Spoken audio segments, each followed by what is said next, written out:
Thanks, Ed. Yes, runners are heading out, and they will head to the right-hand side of the stands to make their way to the 1.25 mile start, which is just positioned at the entrance to the back straight. You can see on that little spur that extends upwards. So runners making their way around the bend to the right-hand side of the stands. First to make that journey, best turned out, Miss Dolly Rocker for George Rook and Roger Teal. Colours of Jennifer Dory, Diablo colours of purple and green, white and purple sleeves and a white and purple cap. Next down in the light blue with green cross belts, Altafa for Promenade Bloodstock Limited. Luke Morris is in the saddle for trainer William Knight. And then number 3, Adjad, black jacket with the yellow epaulets. Kieran O'Neill for Alice Haynes in the colours of Mohammed Saeed Al-Shahi. It's the horse with the white face. First, the 2 debutants is Ala Kaifi. Charlie Bennett riding for Ismail Mohammed in the colours of Sultan Ali. Blue jacket with the orange star. And then the famous Mrs. B rounds off the 5-strong field in the black colours with the red central stripe for Ray Dawson and Darrell Holland in the colours of R.A. Popeley. So 5 runners for the opener, providing all 5 take their chance. There'll be 2 places for each way betting. And the market leader just is Adjad, priced at 7-4. That's the horse there in the background, number 3. 15-8 for Miss Dolly Rocker. 9-2 for Altafa. 11-2 for Ala Kaifi. And the outsider is 22-1. And that is the famous Mrs. B. Official going here this morning. Change to firm, good to firm in places. Beautiful day in Prospect, so enjoy your afternoon with us up here on Lansdowne Hill. A total of 9 races, including the Arab race as well, to find the winners of. Your first opportunity for this RUHX official restricted maiden stakes is now less than 5 minutes away. Have a great afternoon. So an interesting start to the proceedings in the sense we have 5 runners for a restricted race for bands C and D. So basically can't have cost more than, I think it's about 31 grand. Most of these have either had a run and proved relatively moderate or having belated racecourse debuts. So I'll work right down them one by one. Ala Kaifi liked the horse in the paddock, looked well. Sultan Ali owns, Ismail Mohammed trains. Mondialiste, not got a great record on fast ground. Generally, actually, has been slightly disappointing as a sire. 27 grand Ala Kaifi cost, but the main plus was how the horse looked in the paddock. Looked fit. Looked well, nice and active, wasn't getting too warm either, and went down perfectly okay with the others. Altafa cost 19,000. William Knight's horse is a little bit quiet at the moment, finished 3rd of 11 at Wolverhampton, so has some ability. That was on the seasonal return, will be qualified for handicaps after this. Number 3 is Adjad, who will also be qualified for handicaps after this. 2nd at Newcastle, behind Mugi, on the all-weather surface. Both runs on the all-weather so far. Australia, slight negative overall on fast ground, but you have to take everything with a little bit of a pinch of salt given the shallow nature of this race. And Adjad, probably of all of the runners that have run, is open to the most improvement. Miss Dolly Rocker bidding to give her sire, Frontiersman, his first winner. Dubai out of Ouija board was his pedigree. He was second in the Dubai City of Gold, and he's actually a half-brother to Australia, the sire of Adjad. And this is the only horse I could find running under rules for Frontiersman, even though he's not a first-season sire. Stands for £1,000 these days. And the famous Mrs. B, the main concern is obviously the blinkers for racecourse debut and also having a blindfold for stalls entry. So she looked perfectly okay in the paddock, but that would set the warning bells going. I had a quick wander around. Good to firm bits are basically in the chute. There is a wind into their faces, more notably in the back straight. Their backs up the home straight, which is a little bit more sheltered. Looking through the card, fast ground sires, if you come across a Pearl Secret, an Intercab, or even a Bilardo, which was quite surprising. Let's associate Bilardo with himself being good on soft ground, but his progeny had been fine on it. And trainers with a good record here, Adrian Wintle, Robert Stevens, Brian Meehan and Grace Harris, amongst those that have runners here today. So a bit of a low-key start. Miss Dolly Rocker is not the biggest, so she needs to find her opportunity sooner rather than later. And they will struggle, to be honest, to find a weaker race than this.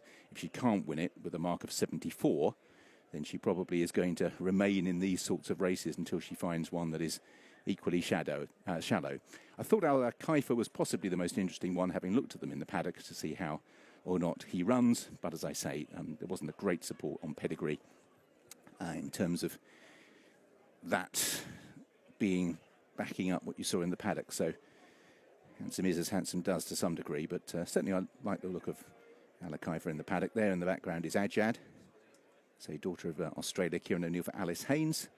Horses remain in perfectly good form, and that performance last time out is probably, in terms of what was achieved, as good as anything. The slight concern, as I say, is that the ground is quick. It is quick. Obviously, you can't water up here, so it is genuinely firm in places, and quite a lot of places, actually.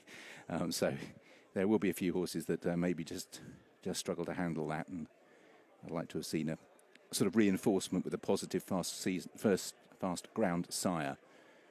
When a horse has run on the surface and got some back form, that trumps whatever the pedigree says after they've run a couple of times. But if you have horses coming from the back of a win on softer ground, which we've had plenty of course, early on this season, or coming off the all-weather, then those sire stats are useful. It's only 50% of the pedigree, of course, but it's a bigger sample size, so you can be a little bit more certain than you can with some of the dam side. Say Bellardo was the one that I didn't expect to have such a good record on fast ground, and that's based on the exchange SPs, which are closest to 100%.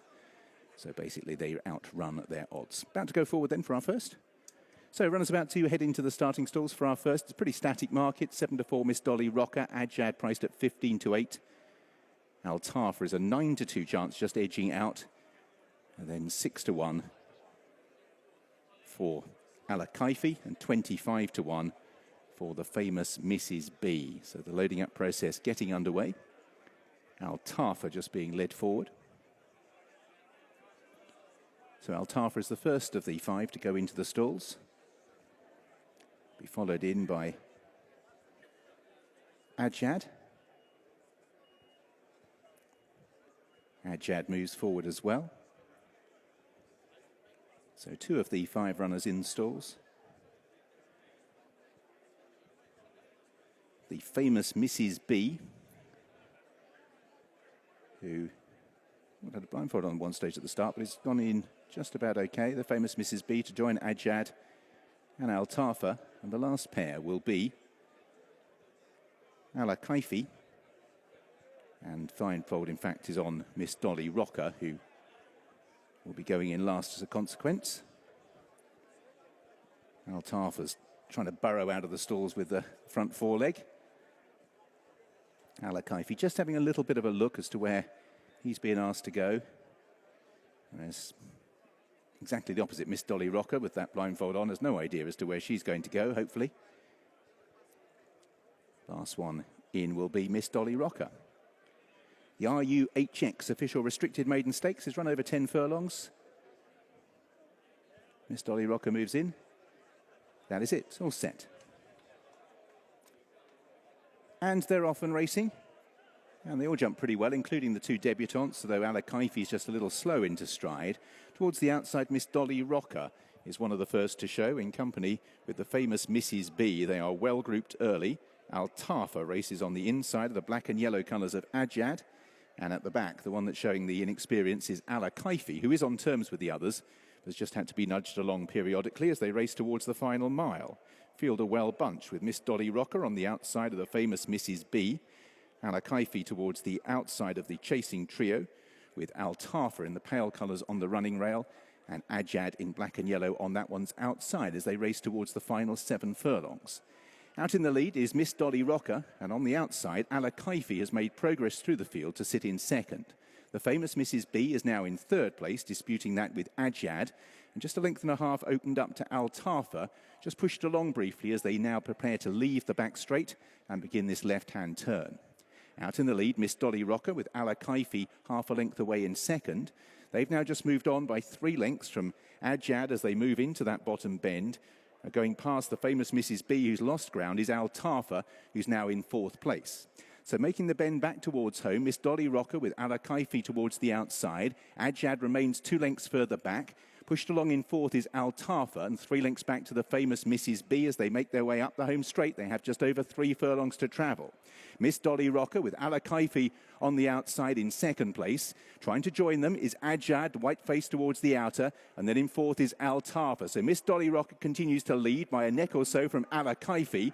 Adjad still right there towards the outside with Altafa back in 4th place as they make their way uphill, 2 furlongs to travel. Right-hand side, Miss Dolly Rocker, Alakaifi in the centre, and Adjad down the outside. And it's Adjad who moves through to press Miss Dolly Rocker, who still has the lead as they approach the final 150 yards. Adjad on the outside of Miss Dolly Rocker. Rocker. They're racing the balance as they head towards the line. Ajad on the outside of Miss Dolly Rocker, and Ajad will time it right and get up on the line for Kieran O'Neill to beat Miss Dolly Rocker, who is placed again. Alakaifi in third place, then Altafa, and the famous Mrs. B just coming up past the line now, last of 5.